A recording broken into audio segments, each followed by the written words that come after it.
Welcome to Wisdom of the Bible channel. Imagine a moment when God nearly ended Moses' life before his mission in Egypt even began. The man chosen to lead Israel, who spoke with God face to face, faced a divine threat. Why? A mysterious nighttime encounter, a desperate act, and a foreign wife reveal a hidden truth in Exodus. This overlooked story holds deep meaning about obedience and God's covenant. Moses grew up in Egypt's palaces, raised as a prince but tied to the enslaved Hebrews. After killing an Egyptian to protect a Hebrew, he fled to Midian. There he married Zipporah, daughter of a priest named Jethro, and worked as a shepherd. During this quiet time, God called him to free the Hebrews from Pharaoh's rule. At a burning bush on Mount Horeb, Moses heard God's voice, revealing his name, "I am who I am," and tasking him to confront Pharaoh and lead Israel to the promised land. Despite doubts, Moses accepted the call. He set out for Egypt with Zipporah and their children, riding a donkey and carrying God's staff. But on the way, at a resting place, something shocking happened. The Lord met Moses and sought to end his life, as stated in Exodus 4:24. This moment feels sudden and confusing. Why would God threaten the man he chose? The text offers little explanation, making it a mysterious piece of a larger story. Some believe the threat was tied to Moses' son, but the text clearly points to Moses himself. Something serious had been neglected. Zipporah, his Midianite wife, acted quickly. She took a sharp stone, circumcised their son, and touched Moses' feet with the foreskin, saying, "Surely you are a bridegroom of blood to me." God's anger then faded. This strange act, rooted in Hebrew tradition, shows that even God's chosen must obey his covenant. This moment ties back to God's covenant with Abraham in Genesis 17, where circumcision was commanded as a sign of belonging to God's people. Ignoring this was a serious violation. Though Moses was Hebrew, his life in Egypt and Midian distanced him from this tradition. For reasons unclear, he had not circumcised his son, a failure that nearly cost him his life. God's anger came as Moses journeyed to Egypt, showing that his mission requires complete obedience. Zipporah's quick action, using a stone to circumcise their son, was a desperate move to save Moses.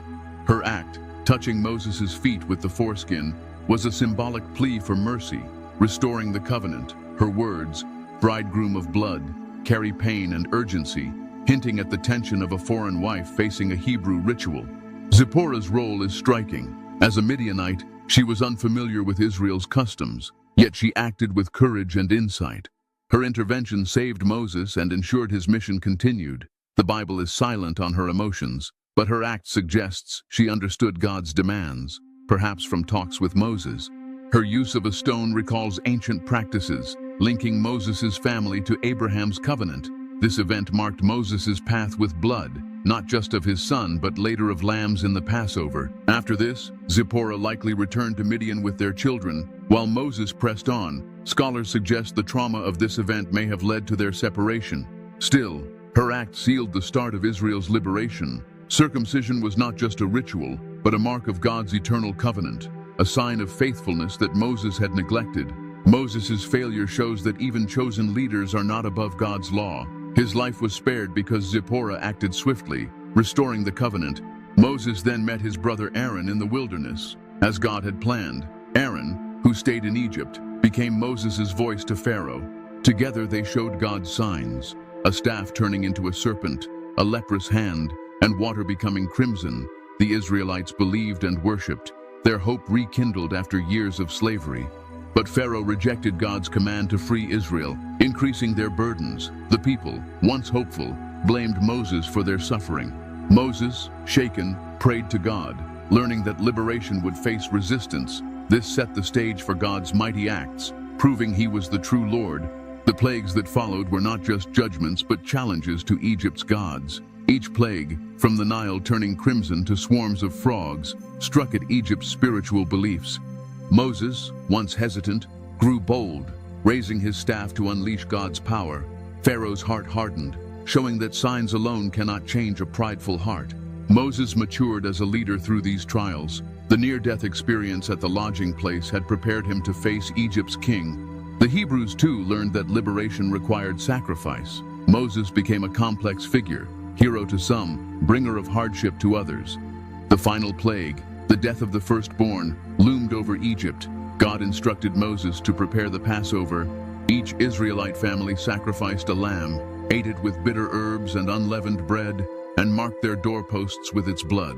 This blood, as God said in Exodus 12:13, "And I will see the blood and I will pass over you," protected them from death. The Passover mirrored the lodging place event. Just as Zipporah's act saved Moses, the lamb's blood saved Israel.